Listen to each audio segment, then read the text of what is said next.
DG साहब के पास आवेदन लगाए, गृह मंत्री महोदय के पास आवेदन लगाए, एसएसपी महोदय के पास आवेदन लगाए, एडिशनल एसपी महोदय के पास आवेदन लगाए, लेकिन आज तक कोई एफआईआर नहीं हुई है और दोषियों पे कोई कार्रवाई नहीं हो रही है। सरस्वती नगर थाने से फ़ोन आता है कि आपके वकील साहब से भी बात कर लिए हैं, आपका प्रकरण समाप्त हो गया है, आपको आपकी ज़मीन मिल गई है और आप 2-3 जगह से आवेदन आया है, आप ऐसा करिए कि ये लिख के दे दीजिए कि हमको ज़मीन प्राप्त हो गई है और हम कोई कार्रवाई नहीं चाहते हैं, ऐसा लिख के दीजिए करके सरस्वती नगर थाना बोलता है।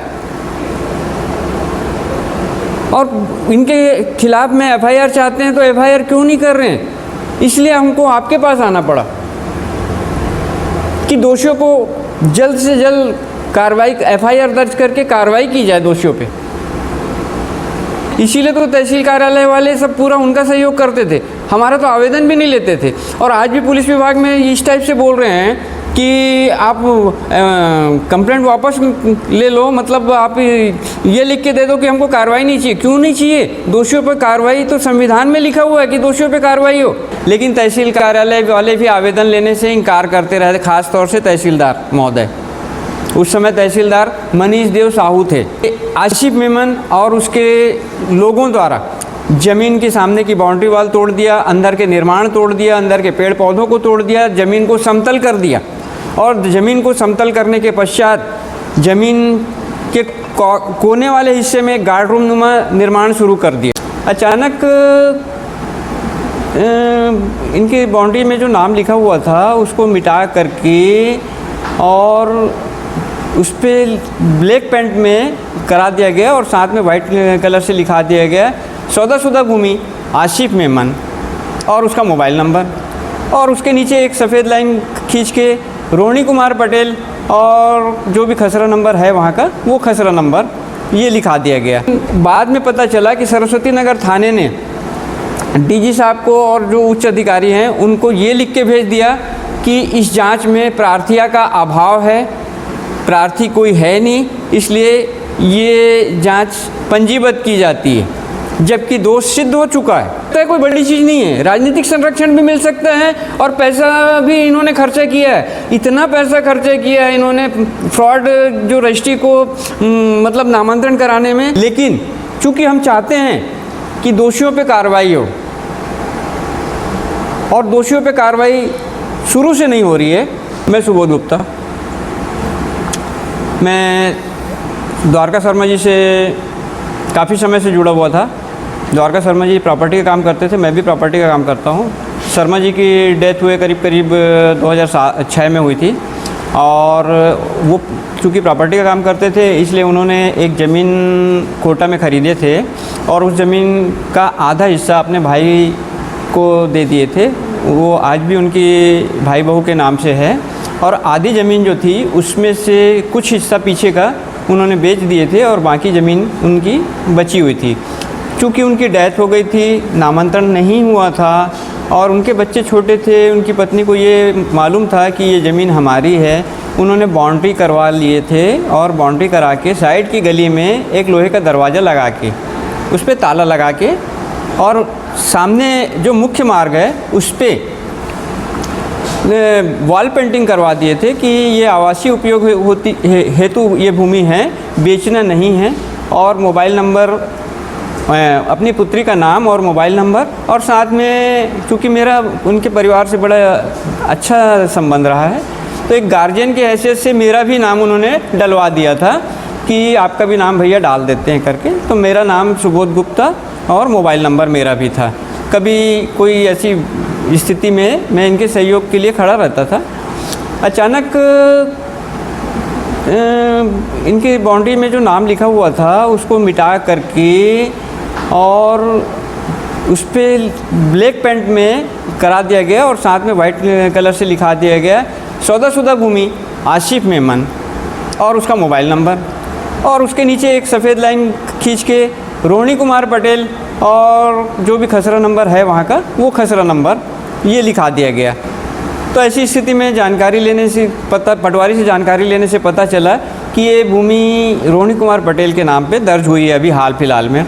तो उसका प्रकरण क्रमांक वगैरह लेके तहसील कार्यालय में पता किए। तहसील कार्यालय में पता चला कि रोहिणी कुमार पटेल के नाम से प्रकरण चला है, और वो प्रकरण की नकल के लिए जब हम बोले तो वो नकल वहाँ से प्राप्त नहीं हुई। बाद में पता चला कि ये कलेक्टर रिकॉर्ड रूम में है। फिर हमने कलेक्टर रिकॉर्ड रूम से नकल निकाला।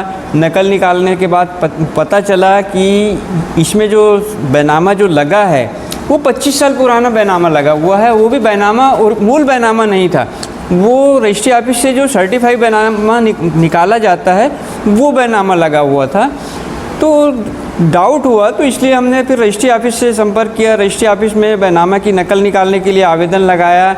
4-5 बार आवेदन लगाने के बाद भी जब बैनामा की नकल हमको प्राप्त नहीं हुई और संतुष्टप्रद जवाब नहीं मिला, वैसी स्थिति में फिर हमने सूचना के अधिकार में आवेदन लगाया। और सूचना के अधिकार में आवेदन लगाने के पश्चात उन्होंने लिख के दिया कि संबंधित ग्रंथ संबंधित रेक में उपलब्ध नहीं है, ढूंढा जा रहा है। ऐसी स्थिति में फिर हमने अपने अधिवक्ता के माध्यम से आवेदन लगवाया तहसील कार्यालय में, लेकिन तहसील कार्यालय वाले भी आवेदन लेने से इनकार करते रहे, खास तौर से तहसीलदार महोदय।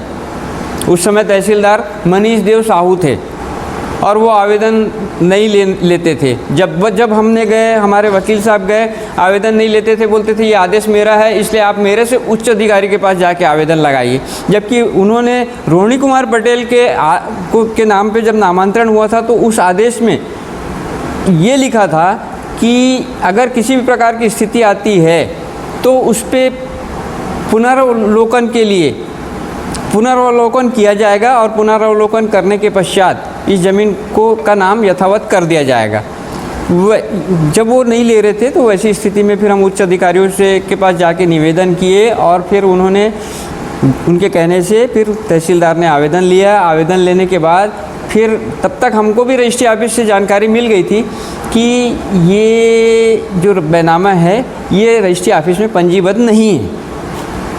तो उस चीज़ की जानकारी जब हमने तहसीलदार को दिया तो तहसीलदार ने भी वेरिफिकेशन रजिस्ट्री ऑफिस से किया और उनको भी ये जानकारी आई कि ये ज़मीन वहाँ पंजीबद्ध नहीं है। वैसी स्थिति में फिर उन्होंने उस ज़मीन का नामांतरण निरस्त किया। और इसी बीच में ये कार्रवाई चलते चलते में ये आसिफ मेमन और उसके लोगों द्वारा ज़मीन के सामने की बाउंड्री वाल तोड़ दिया, अंदर के निर्माण तोड़ दिया, अंदर के पेड़ पौधों को तोड़ दिया, ज़मीन को समतल कर दिया।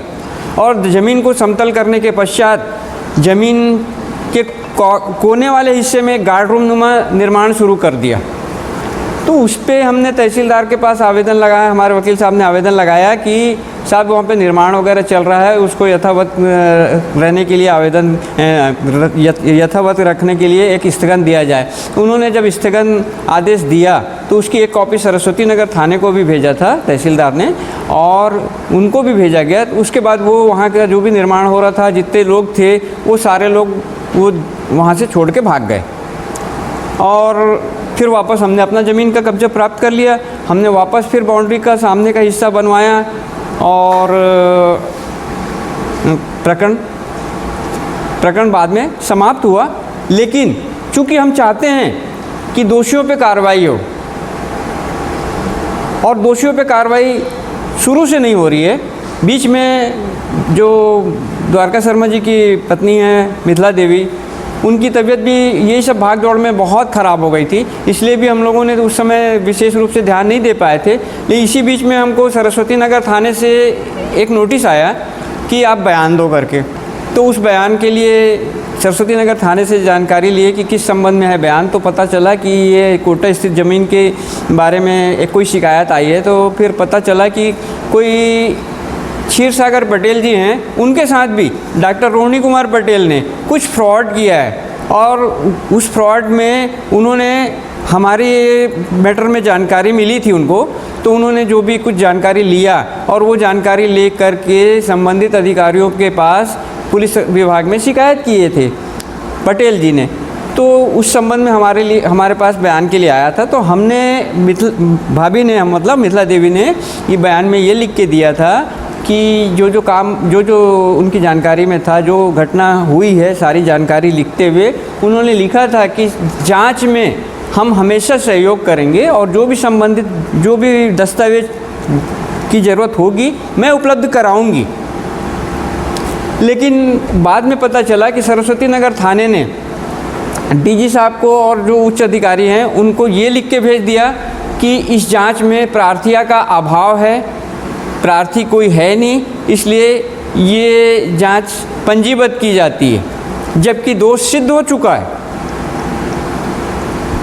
ऐसी स्थिति में जब हमको ये जानकारी मिली कि प्रार्थिया का अभाव है तो हमने आवेदक बन के मिथिला देवी की तरफ से आवेदन लगाए हैं, उसमें भाभी ने आवेदन लगाए हैं। आवेदन लगाने के बावजूद भी कार्रवाई नहीं हुई।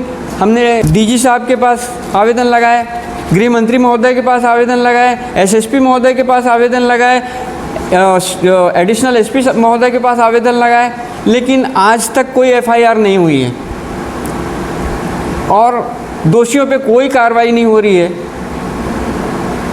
अभी हाल में जानकारी मिली कि महुआ थाने में कोई जांच प्रकरण आया हुआ है, उस पर सिर्फ बयान लिया गया है, लेकिन एफआईआर कहीं भी नहीं हुई है। प्लस मिथिला देवी की जो बेटी है दीपमाला, उनके पास सरस्वती नगर थाने से फ़ोन आता है कि आपके वकील साहब से भी बात कर लिए हैं, आपका प्रकरण समाप्त हो गया है, आपको आपकी ज़मीन मिल गई है और आप 2-3 जगह से आवेदन आया है, आप ऐसा करिए कि ये लिख के दे दीजिए कि हमको ज़मीन प्राप्त हो गई है और हम कोई कार्रवाई नहीं चाहते हैं, ऐसा लिख के दीजिए करके सरस्वती नगर थाना बोलता है। जबकि हम तो 3-3, 4-4 जगह आवेदन इसलिए दिए हैं कि दोषियों पे कार्रवाई हो। तो पुलिस इस टाइप का इनको दोषियों को संरक्षण क्यों दे रही है?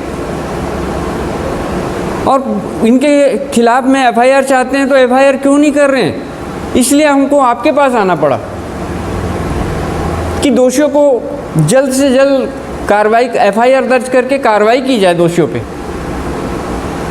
कोई बड़ी चीज़ नहीं है, राजनीतिक संरक्षण भी मिल सकता है और पैसा भी इन्होंने खर्चा किया है, इतना पैसा खर्चा किया है इन्होंने फ्रॉड जो रजिस्ट्री को मतलब नामांतरण कराने, इसीलिए तो तहसील कार्यालय वाले सब पूरा उनका सहयोग करते थे, हमारा तो आवेदन भी नहीं लेते थे। और आज भी पुलिस विभाग में इस टाइप से बोल रहे हैं कि आप कंप्लेंट वापस ले लो, मतलब आप ये लिख के दे दो कि हमको कार्रवाई नहीं चाहिए। क्यों नहीं चाहिए? दोषियों पर कार्रवाई तो संविधान में लिखा हुआ है कि दोषियों पे कार्रवाई हो। अब क्या चाहते हैं? हम यही चाहते हैं कि दोषियों पे कार्रवाई हो और कड़ी से कड़ी कार्रवाई हो।